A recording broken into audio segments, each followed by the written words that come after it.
欢迎来到新兴消息频道，请订阅频道，所以大家不要错过当天最热门的新闻。我们今天的时事通讯包括以下内容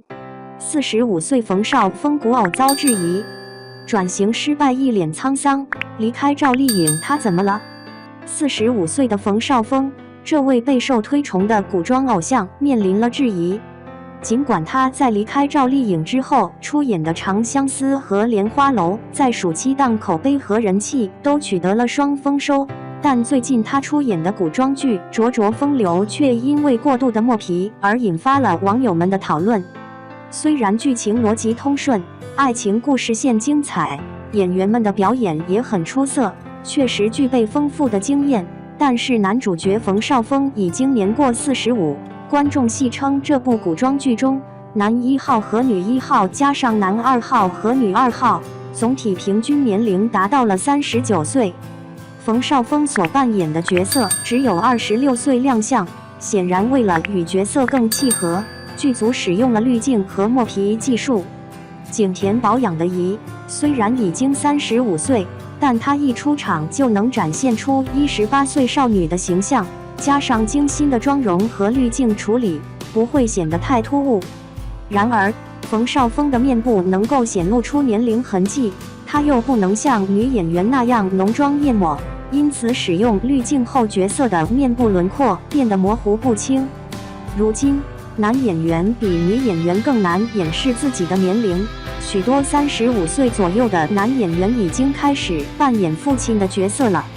冯绍峰、景甜、王丽坤和徐海乔都是有过出彩表演的演员，也都受到了肯定。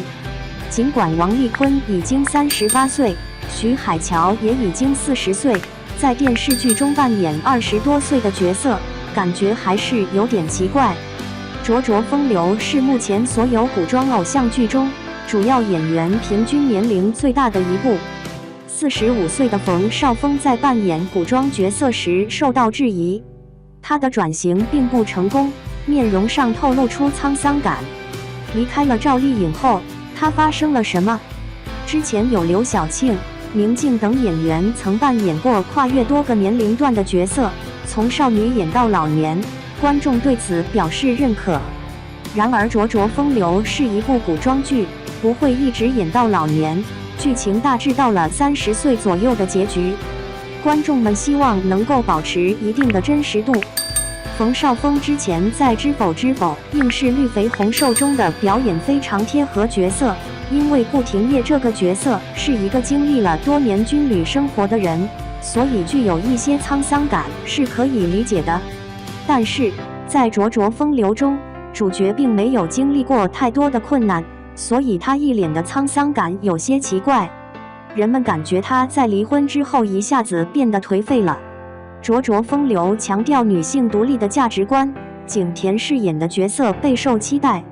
主角穆卓华是一个罕见的事业心强的女性角色，她出生在江南首富家庭，但因为是庶女而不受宠，她一直渴望读书并取得功名。男主角的设定是一个默默支持女主成长，外表冷漠内心热情的暖男。然而，该角色的滤镜处理过于夸张，每次冯绍峰出场时都带有一丝失真感，这引发了网友的不满。冯绍峰为什么还要在45岁时扮演古代偶像剧男主角呢？再加上配音不符合他的形象，目前网友对他的表现并不满意。实际上，他之前也尝试过转型，例如参演韩寒执导的电影《后会无期》，以及与刘亦菲、倪妮等当红花旦合作拍摄的爱情文艺片《狼图腾》等。他似乎想走文艺路线，但明显不合适。他没有黄轩、肖战、胡歌那种文艺气质，最终转型失败，又回到了适合他的古代偶像剧领域。冯绍峰在这部剧中的演技表现都很出色，但是他饰演的王爷缺乏一些灵动气质，完全没有顾廷烨那种灵气。与景甜的搭配也缺乏默契，让人感觉两人之间有一种辈分上的差异。虽然他们只相差10岁，却给人感觉像是前后辈的关系。冯绍峰目前的戏路有些盲目，起初在于正的《宫锁心玉》中大放异彩，与杨幂的搭档曾红极一时，因此成为了知名的小生。之后他不断参演电影和拍摄剧集，直到《知否》再次让他走红。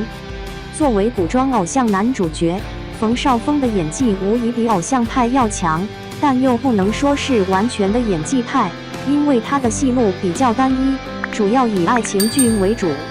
陈建斌、靳东和秦昊等演员与冯绍峰处于同一年龄段，但他们之间的差距是相当大的。在同辈演员中，冯绍峰可以算是长相出色的其中之一。当年在《知否》中饰演男2号朱一龙，他拥有一张偶像剧的脸，为了摆脱自己的舒适区，他故意改变造型，展现出粗糙的形象。如今，他已经成为金鸡奖的影帝。冯绍峰早年凭借颜值在娱乐圈取得了成功，而现在他已经45岁了，必须进行角色转型。赵丽颖在《风吹半夏》和《幸福到万家》中努力突破自我，在剧中扮演灰头土脸的角色，而冯绍峰仍然停留在古装偶像剧领域。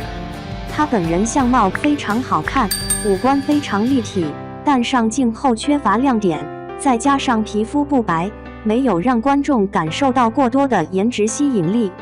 45岁的冯绍峰在古装偶像剧方面受到了一些质疑。他曾经很有人气，在演技派和偶像派都有一席之地。然而，现在他处于一个尴尬的位置。他为人处事还算不错，前任们都没有对他有什么不好的评价。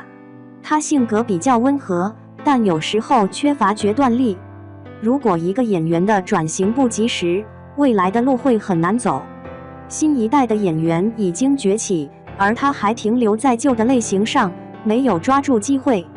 就算是年轻的艺人现在去拍古装偶像剧，那只是因为年轻的演员们表现不够出色，而80年代出生的艺人们才得以火红。古装偶像剧确实需要更多的人才支持，如果有几个出色的90后演员崛起，80后演员们就不会再出演古装偶像剧了，投资商也不会找他们合作。赵丽颖对自己的转型非常重视。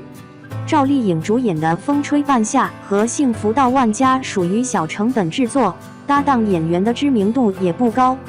这种类型的剧本可以根据编剧需求量身定制，非常容易让角色展现出色。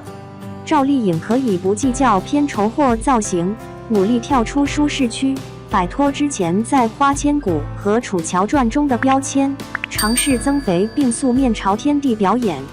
至于冯绍峰，他应该至少尝试一些正剧角色，避免消耗自己的人气。连那些80后的小生都在积极寻求转型，参演农村戏或年代戏来磨练演技，而冯绍峰似乎停滞不前。